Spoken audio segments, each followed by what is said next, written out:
레위기 2장 14절에서 16절 함께 읽습니다. 시작. 너는 첫 이삭의 소재를 여호와께 드리거든 첫 이삭을 볶아 찌은 것으로 내 소재를 삼되 그 위에 기름을 붓고 그 위에 유향을 더할지니 이는 소재니라. 제사장은 찌은 곡식과 기름을 모든 유향과 함께 기념물로 불사를 지니 이는 여호와께 드리는 화제니라. 아멘. 네, 인사하겠습니다. 원님 예수님, 예수님 크게 한번 해주시기 바랍니다. 원님 예수님, 예수님의 은혜와 평강이 넘치시기를 축원합니다. 이거 계속 해야 돼요. 안 그러면은 이것을 저도 하는 이유가 안 그러면은 잊어먹습니다. 그리고 이렇게 이제 틀어져요. 궤도가 태양을 중심으로 잘 돌잖아요, 지구가. 근데 이게 궤도가 어긋난다고 생각해보세요. 어딜 가겠습니까? 우리가 예수님에게서 우리가 눈을 떼거나 예수님 말을 안 하거나 그러면은 틀어지는 거예요. 사단이 그걸 기억합니다. 자, 계속 해야 돼요. 계속 예수님밖에 없다. 자, 여러분들 오늘 함께 읽으신 레위기 2장 14절에서 16절 오늘 본문을 토대로 첫 이삭의 소재 방식이라는 제목으로 말씀드리겠습니다. 첫 이삭의 소재 방식. 레위기에서 하나님께서 이제 그 소재를 어떻게 그 제사법을 어떻게 드릴 것인가. 그래서 이제 말씀을 쭉 하셨어요. 이런 거 들어보면 이렇게 읽다 보면은 레위기서를 글쎄요 처음부터 끝까지 제대로 읽어보신 분들이 얼마나 계실까?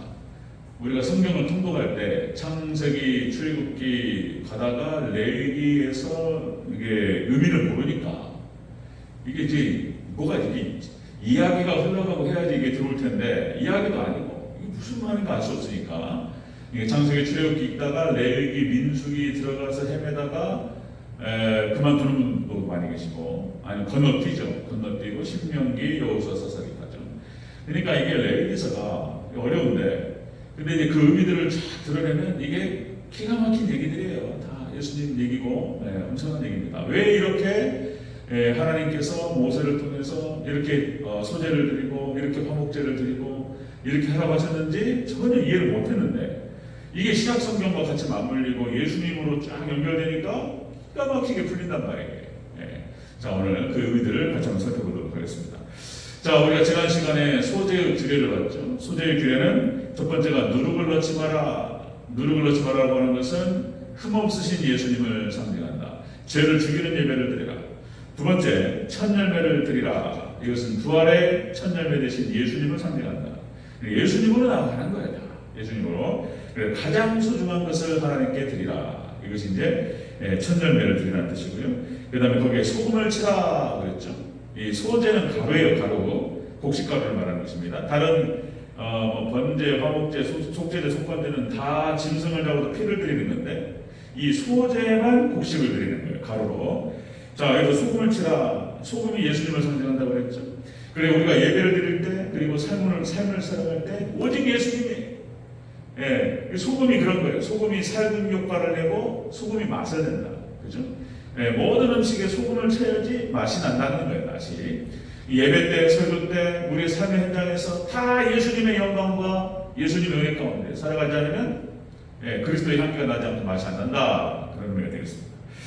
자, 오늘 이제 첫 이삭의 소재를 어떻게 드릴 것인가? 첫 이삭의 소재를 드리는 방식에 대해서 이야기합니다. 이것도 기가 막힌 얘기들이에요. 이것도. 자, 여러분들 농사를 지은 첫 곡식입니다. 첫 열매를 드리는 거예요. 하나님께. 자, 출애굽기 23장 16절에서 이제 맥추절을 어떻게 드릴 것인가를 하나님께서 모세를 통해서 말씀하실 때에 맥추절, 그러니까 너희는 맥추절을 지키라. 이는 내가 수고하여 밭에 뿌린 것이 첫 열매를 거둠이라. 그죠? 첫 열매를 거두는 거예요. 맥추절 이렇게 지키라고 하나님께서 말씀하셨어요. 자, 여러분들 여기서 잘 생각하셔야 돼요. 지금 출애굽기하고 레위기입니다. 이 출애굽기와 레위기 이런 것들이 광야에서 기록이 됐어요.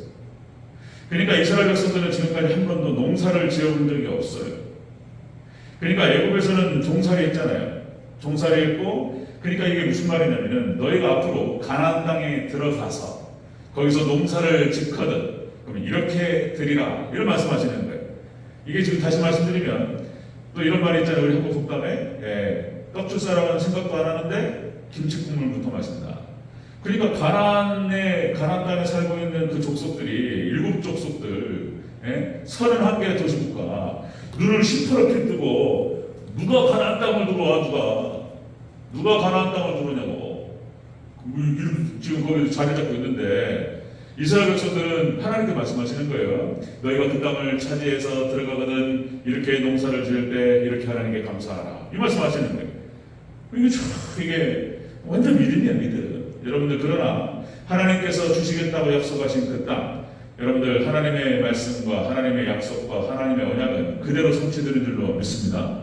특이사항이 그거예요. 특이사항 중에 하나가 거기 한 번도 들어간 적도 없고 농사를 지은 적도 없는데 이렇게 제사를 하라는 거예요.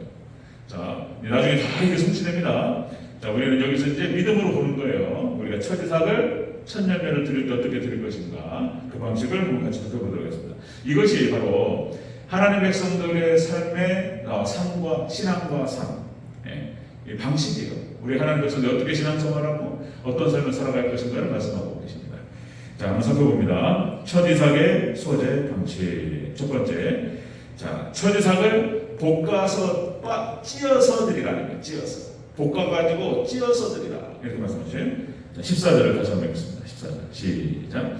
너는 첫 이삭의 소재를 여호와께 드리거든 첫 이삭을 볶아 찌은 것으로 내 소재를 선대. 아멘. 첫 이삭 첫 열매를 어떻게 해요? 볶아가지고 찌으라는 거예요. 여러분 깨를 찌을 때 어떻게 찝니까? 저도 어머니가 음식할 때 깨를 찌어본 적이 있는데 그죠? 이렇게 우리 집에 그게 있었어요. 철로 된 철. 쇠로 된 이게 이거 쇠봉둥이가 있었어요. 쾅쾅쾅쾅쾅 찌어요. 어머니 팔이 아프시니까 저 어머니 막 찌었어요. 볶아 찌어 깨를 갖다 볶아요. 볶아가지고 찌어서요. 자 여러분 이것은 무엇을 의미하냐면 예수님의 십자가 고난 신앙을 의미합니다. 예수님의 고난, 예수님의 십자가 고난의 신앙과 그 삶을 따라갈 것을 살아갈 것을 이야기한다라고 하는 것입니다. 여러분 기독교는 십자가 부활의 종교다라고 얘기하죠. 십자가 부활의 종교다. 그래서 우리가 하나님 백성들 기독교인들은 우리가 고난을 뗄래야 뗄 수가 없죠. 예수님께서 십자가를 지시고 고난받는 삶을 살아가셨고 우리도 예수님만을 바라보면서 우리의 십자가를 지고 예수님을 따라갑니다. 그렇죠? 기독교에 그래요. 그러면 하나님 예수님께서 부활하셨던 것처럼 우리도 함께 부활한다는 거예요. 예수님께서 천국 가셨던 것처럼 하나님 우편에 계신 것처럼 우리도 부활해서 천국 가서 하나님 우편에 서게 될 것이다. 자 이런 거예요. 기독교가 우리가 우리 스스로를 부인하면 예수님께서 인정해 주시고 우리가 우리 스스로를 비우면 하나님께서 채워주시고 우리가 우리 스스로를 죽이면 하나님께서 살려주시고 이런 뜻이에요. 이런 거 십자가 부활의 신앙. 그래서 여러분들 no cross, no crown 그런 말을 많이 하죠. 중학교 때 막 그런 노래 찬양 불렀어요. No cross 십자가 없이는 crown, no crown 멸류관이 없다. 그렇죠? 너무 잘 아시죠? No pain, no gain. 영어로 이제 pain이라고 하는 것은 고통을 말하는 거예요. 고통이 없이는 gain이라고 하는 말은 no gain. gain이라고 하는 것은 얻는다, 없다는 뜻이에요. 이 고통이 없이는 얻는 게 없어요. 그러니까 이것은 인생의 진리예요. 우주 만물의 진리예요. 인생의 진리예요. 고통이 없으면 수고와 땀이 없으면 얻는 게 없어요. 수고한 대로 얻는 거예요. 하나님 나라 원리고 인생의 진리라고 하는 것이죠. 자, 이것이 십자가 원리에도 똑같이 적용된다는 것입니다. 자, 십자가 없이는 멸류관이 없고 그리고 여러분들 부활이 없다는 것입니다. 자, 이 원리를 갖다가 소재를 드리는 방식에서 그렇게 또 똑같이 얘기합니다. 첫 이삭을 소재로 드릴 때 어떻게 드리라? 볶아서 찧어서 드리라. 가루로 만들어요. 찧어요. 십자가 고난 신앙을 말하는 거예요. 찧어요. 자, 이스라엘 백성들이 출애굽을 해서 출애굽기 18장에 보니까 여러분들 여러 번 말씀드렸지만은 모세의 장인 이드로가 찾아와요. 그래서 이제 하나님께 번제를 드리고 그래서 하나님께 감사했습니다. 그리고 이제 이드로 장인한테 모세가 출애굽의 과정부터 해가지고 여기까지 오는데 얼마나 고생을 했는지에 대해서 쭉 얘기해요. 그죠? 출애굽 과정 자체가 쉽지가 않았어요. 하나님의 은혜 가운데 구원받는 과정 자체가 쉽지가 않아요. 사단이 어떻게 뜯어 말리는지 그래서 10개의 재앙을 통해서 겨우겨우 나왔는데 앞에는 또 홍해를 만난단 말이죠. 하나님의 은혜로 또 건넜단 말이에요. 근데 또 하나님께서 또 그 홍해를 건넜는데 또 3일길을 갔다가 물없이 걷다 보니까 물이 없어요. 우리 광야에 고난이에요. 고난. 근데 마라의 신부를 만나고 그 다음에 또 뒤에서 뭐 아말렉이 뒤에서 공격을 하지 않나. 그러니까 하나님 백성들이 구원받고 이렇게 천국으로 가는 그 여정 가운데도 수많은 고난이 있다는 거예요. 그걸 상징적으로 그림자로 보여주는 거예요. 출애굽기가. 그런 얘기죠. 여러분, 믿음의 선진들의 삶 자체는 다 고난의 삶이었다. 고난이 없었던 믿음의 선진들이 없었다. 그죠? 자, 시편 119편 17절, 71절에서 이렇게 얘기하죠. 자, 고난당한 것이 내게 유익이라 이로 말미암아 내가 주의 율례를 배우게 되었나이다. 고난이 피하고 싶고 싫지만 고난이 있어야 된다는 거예요. 고난받은 것이 내게 유익이라 이 고난으로 인해서 내가 주의 율례를 배우게 되었나이다. 시편 119편 저자가 그렇게 하나님께 찬양하고 고백하고 있습니다. 여러분, 욥의 고난을 잘 아시잖아요. 욥이 어마어마한 고난을 받고 자식을 다 잃고 모든 재산을 다 잃고 사랑하는 아내도 그렇게 욕하고 떠나가고 이런 거잖아요. 그리고 자기 몸에 문둥병이 생겨서 기왓장으로 긁는 상황에서 하나님을 원망하지 않고, 그죠? 그 고난을 갖다 극복해요. 자, 주신 이도 하나님이시오 취하신 이도 하나님이시니 모든 영광을 하나님 받으시옵소서. 그 고난을 극복해요. 하나님 원망하지 않고 그 시험을 통과합니다. 그리고 뭐라고 하죠? 욥기 42장 5절에서 전에는 내가 주께 대하여 귀로 듣기만 하였사오나 이제는 주를 눈으로 배우느니라. 고난으로 인해서 깊은 신앙으로 이렇게 나아갔던 욥의 고백을 우리가 볼 수 있습니다. 로마서 8장 17절에서 이렇게 얘기합니다. 로마서 8장 17절 자녀이면 또한 상속자고 하나님의 상속자요 그리스도와 함께한 상속자니 우리가 그와 함께 영광을 받게 하여 고난도 함께 받아야 하지니라. 아멘. 우리가 예수님과 함께 고난을 영광을 받기 위해서 고난도 함께 받아야 될 줄로 믿습니다. 성경은 딱 고난의 시리즈예요. 고난. 성경 전체가 또 그걸 얘기하고 있어요. 고난. 로마서 8장 18절에서 생각하는데 현재의 고난은 장차 우리에게 나타난 영광과 비교할 수 없도다. 여러분들, 우리가 이 땅에서 고난이 있지만 장차 앞으로 받게 될 영광과는 비교할 수 없는 줄로 믿습니다. 아멘. 그 영광을 바라보시면서 우리가 현재 받는 고난을 생각하는 거예요. 이길 수 있는 거예요. 여러분들 혹시 그전에 한번 말씀드렸지만 부질없다라는 말씀 한번 드렸죠. 부질없다. 다 부질없는 짓이요. 이게 쓸모가 없다 이런 뜻이다. 이 부질없다는 말이 불질이 없다 그런 뜻이다. 제가 요새 어디 유튜브를 보다 보니까 뭐 칼에 꽂혔어요. 칼에. 제가 요리를 좀 해보다 보니까 재밌어요. 이게 이제 아내가 이제 5시 반, 6시 막 이렇게 늦게 올 때는 6시 반 오니까 이제 저녁은 제가 좀 해보려고 노력하는 거예요. 왜냐면 배도 고프고 애들도 해줘야 되니까. 이게 이제 요리를 하다 보니까 칼에 관심이 있으시단 말이에요. 유튜브를 보다 보니까 하나 딱 나타나는데, 여러분 다마스커스라고 아십니까? 다마스커스 칼이라고.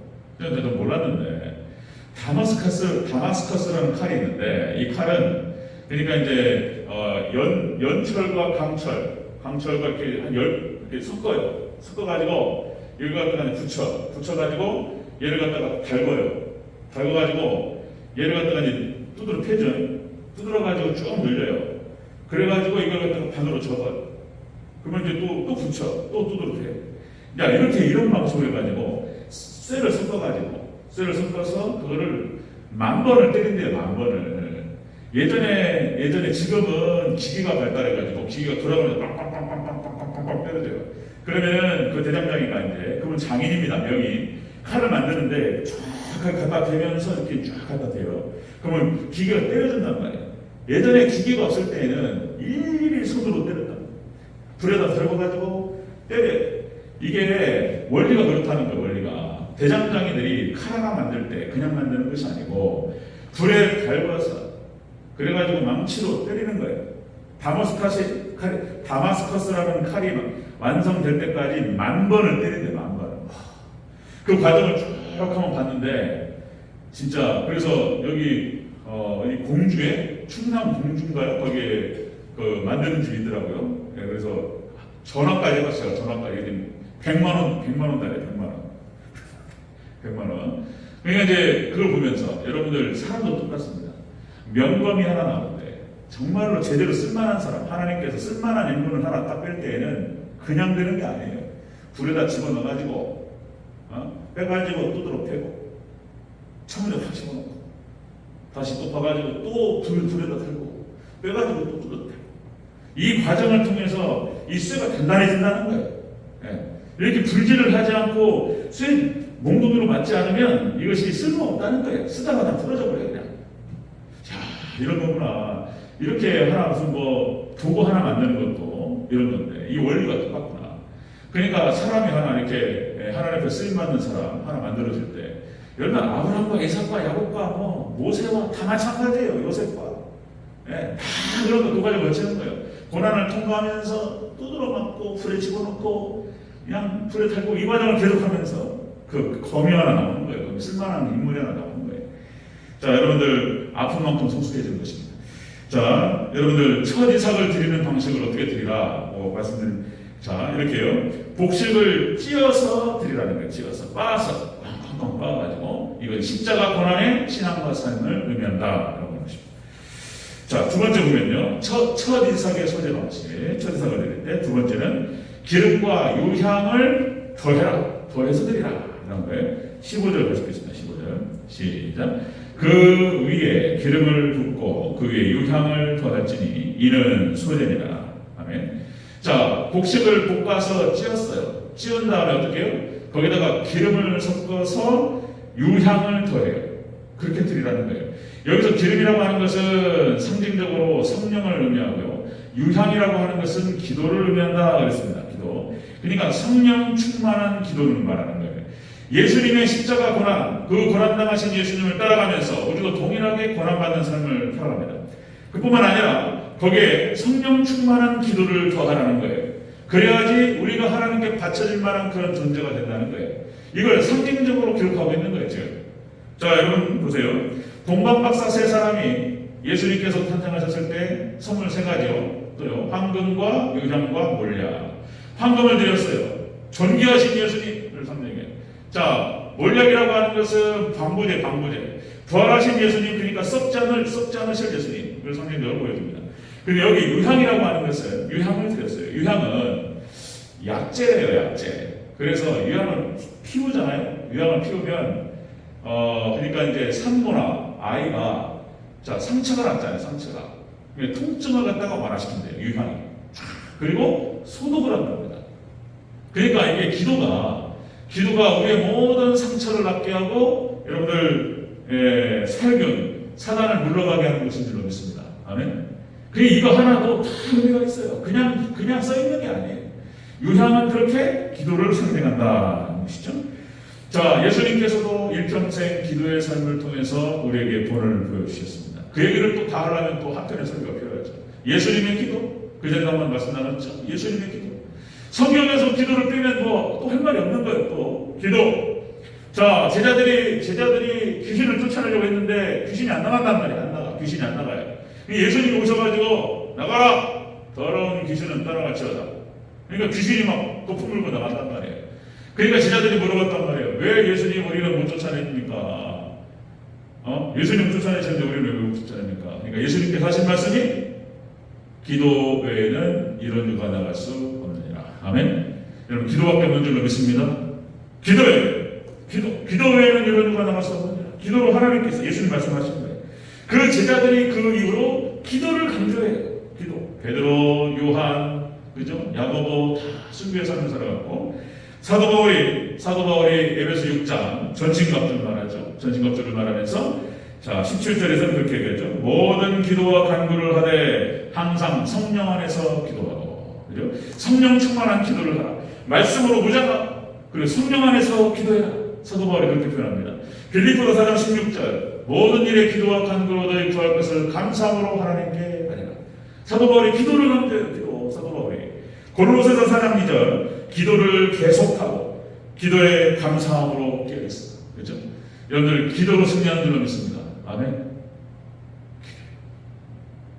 기도가 제일 어려워요. 근데 기도가 저도 지금 계속 해보지만은 처음에는 그렇게 설교가 어렵더만, 설교가 어려워가지고, 설교가 어려워서. 근데 이제 여기서 이제 10년, 15년, 20년 가까이 하다 보니까, 이제 이 세계가 뭔지 알겠어요, 설교가. 그런데 기도는 어려워요. 기도는 어려워요. 기도는 자기를 쳐서 굴복시키고, 자신을 태우고, 이런 거니까 이게 기도가 어려워요, 기도가. 그런데 역시 말씀과 기도 외에는 뭐 없는 거죠. 말씀과 기도 외에는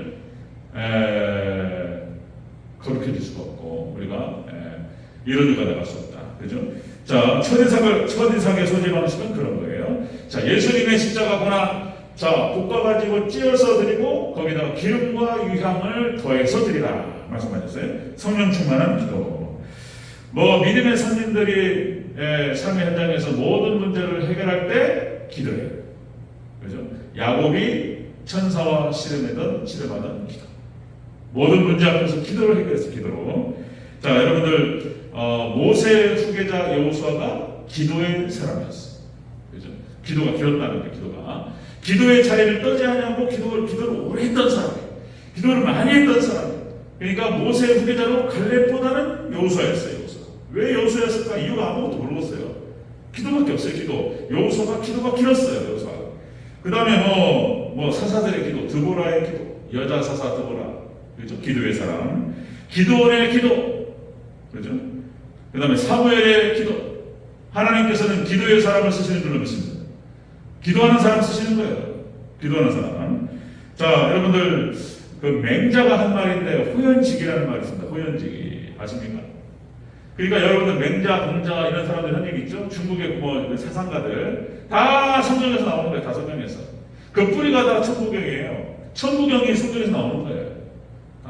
그러니까 맹자가 이런 표현을 썼어요. 호연직이. 호연직이라고 하는 것은 의가 쌓여서 나오는 도덕적인 용기 이런 표현이에요. 의가 쌓여야 돼요. 의. 그러니까 오를 의자. 의가 쌓이면 아주 바람직한 삶을 살아가고 올바른 행동을 하는 거예요. 그래서 마음과 생각을 바로잡고 의를 쌓아갈 때 호연지기가 생긴다는 거예요. 예, 사자 같은 담대함이 생기는 거예요. 호연지기. 호연지기를 들러라. 우리 젊은이들은 그런 표현 쓰는데 호연지기는 그냥 쌓이는 게 아니고 의로운 삶이 쌓일 때에 호연지기가 생기는 거예요. 호연지기. 자, 여러분들 죄가 있으면 사람이 작아져요. 쪼그라들어요. 한번 생각해 보세요. 강도나 도둑놈이 다른 집 담장을 넘어요. 넘으면서 어떻게 합니까? 이렇게 들어오죠. 그렇죠? 요새는 CCTV가 있어가지고 어려워요. 예전에 CCTV 없을 때는 담장 넘어갈 때 누가 부른가 모르는가 무슨 소리 하다가 놀래요. 그러니까 이게 죄가 있으면은 두려움이 오는 거예요. 사람이 쭈그라들어요. 아담과 하와가 죄를 짓고 숨어요. 하나님께서 먹지 말라고 그랬는데 그거 따먹고 하나님 피해가지고 숨어요. 이게 죄가 들어오면은 사람이 이렇게 부끄러워져요. 숨는 거예요. 그래서 여러분들 기도를 통해서 죄를 죽이잖아요. 그죠? 그래서 말씀을 따라가고 거룩한 삶을 살아가면 사람이 담대해지는 거예요. 사자 같은 담대함은 그때 오는 거예요. 그러니까 여러분들 다니엘과 세 친구 사드락과 메삭과 아벳느고가 그 죽음 앞에서 느부갓네살 앞에서 풀무불 앞에서 두려워하지 않고 막 큰 소리 막 치잖아요. 그건 그냥 나오는 게 아니에요. 다니엘이 사자굴 앞에서 그렇게 담대하게 하던 대로 기도를 할 수 있었던 그 힘은 그 용기가 어디서 나오냐 말이에요. 기도에서 나오는 거예요. 기도를 통해서 죄를 죽여가고 하나님께서 함께 하시는 걸 확신하고 그럼 그 용기와 그 호연지기가 다른 데서 오는 게 아니에요. 죄를 죽이고 거룩한 삶을 살아갈 때 그때 오는 거예요. 용기라고 하는 것은. 자, 여러분들 믿음 안에서 사자와 같은 그런 담대함 하나님의 용사들 되시는 저와 여러분 되시기를 축원합니다. 그렇게 하라는 거예요. 지금. 자, 첫 이삭의 소재 방식. 첫 이삭을 드릴 때 어떻게 드리라? 자, 볶아가지고 찧어서 드리라. 예수님의 십자가 고난을 따라가라. 두 번째, 자, 기름과 유향을 더해서 드리라. 이건 성령의 충만한 기도를 말합니다. 그 다음에 여기서 더해서 세 번째입니다. 첫 이삭의 소재 방식 세 번째는 불살라서 드리라. 불살라버리라는 거예요. 불살라서. 16절 다시 한번 읽습니다. 16절 시작. 제사장은 지은 곡식과 기름을 모든 이방과 함께 기념물로 불사를 지니 이는 여호와께 드리는 화제니라. 아멘. 불살라드리라. 불살라는 거예요. 화제. 불살라드리라. 이게 무슨 말입니까? 자신을 온전히 드리라 이런 뜻이에요. 불태워드리라. 싹 불살라드려야 돼요. 불태워드리라. 하나님께서 천지석을 하나님께 드릴 때, 소재로 해서 드릴 때 볶음 곡식을 빻아가지고 십자가 보나 거기다가 기름과 유향을 더해가지고 섞어버려야 돼요. 불살라버려야 돼요. 그렇게 드리라는 거예요. 그렇게. 자, 온전히 하나님께 드리라 이런 뜻이에요. 여기서 자, 여러분들 불살라라고 하는 것은 불태워드리라. 불 붙는 삶을 말하는 것입니다. 불태우는 삶, 불꽃 같은 삶 말하죠. 믿음의 선진들이 다 그런 삶을 살았어요. 그죠? 에녹이 300년만 하나님과 동행하고, 그죠? 하나님과 동행하면서 에녹이 그러니까 65세에 무두셀라를 낳고, 여러 번 말씀드려서 그 무두셀라가 증조가 돼가지고, 그죠? 이 아이가 죽을 때 내가 뭘로 심판한다 그런 뜻이에요. 무두셀라가 65세에 무두셀라를 낳고 300년만 하나님과 동행하면서 불꽃 같은 삶을 살았어요. 그리고 300년만 하나님과 동행하다가 승천합니다. 노아가 120년 동안 방주를 갖다가 산에다 지으면서 노아의 삶도 불꽃 같은 삶이었어요. 종말 신앙이 있었을 때는 그랬어요. 철저하게 하나님 말씀 붙들고 말씀에 순종하면서 사람들에게 회개를 외치면서 자신을 온전히 드렸어요. 불꽃 같은 삶을 살아갔다는 거예요. 노아 그런 삶. 모세도 마찬가지죠. 다 마찬가지예요. 모세도 하나님께 부름받고 40년 동안 광야에서 신앙 훈련하고 그리고 40년 이스라엘 백성들을 이끌면서 불꽃 같은 삶을 산 거예요. 자신을 온전히 태워서 드리는 거예요. 이렇게. 뭐 다 마찬가지예요. 여호수아 갈렙 완전 자신을 던져버려요. 그냥 하나님께. 불꽃 같은 삶을 살고. 또 아까 말씀드린 사사들이 다 마찬가지예요. 드보라, 또 뭐 운니엘, 기드온 온전히 자신을 던져요. 그런 삶을 살아요. 불꽃 같은 삶. 뭐 선지자들 뭐 이사야, 예레미야, 에스겔, 다니엘 자신 온전히 드렸습니다. 사도들 또요. 베드로, 요한, 야고보, 사도 바울 자신을 온전히 드렸어요. 사도 바울은 결혼도 하지 않고 자신의 인생을 자신의 운명을 오롯이 하나님께 드렸어요. 불태우는 그런 삶을 살았습니다. 이렇게 살아가는 거예요. 이렇게 드리라는 거예요. 하나님께서. 그렇게 말씀하시는 거예요. 오늘 본문 안에 이 의미가 담겨 있는 거예요. 이 의미가. 2000년 교회 역사 가운데에서 하나님께서 굵직굵직한 인물들을 하나님께 세우셨어요. 뭐 어거스틴, 칼빈, 그다음에 뭐 청교도 신학의 완성자라고 얘기할 수 있는 조나단 에드워드, 뭐 수많은 인물들 다 언급할 수 있는데 이들의 삶이 그런 책들을 한번 읽어보시면 좋은데 조나단 에드워드처럼 살 수는 없을까? 53세에 죽어요. 53세에 죽는데 자신의 삶을 완전히 갈아서 드렸어요.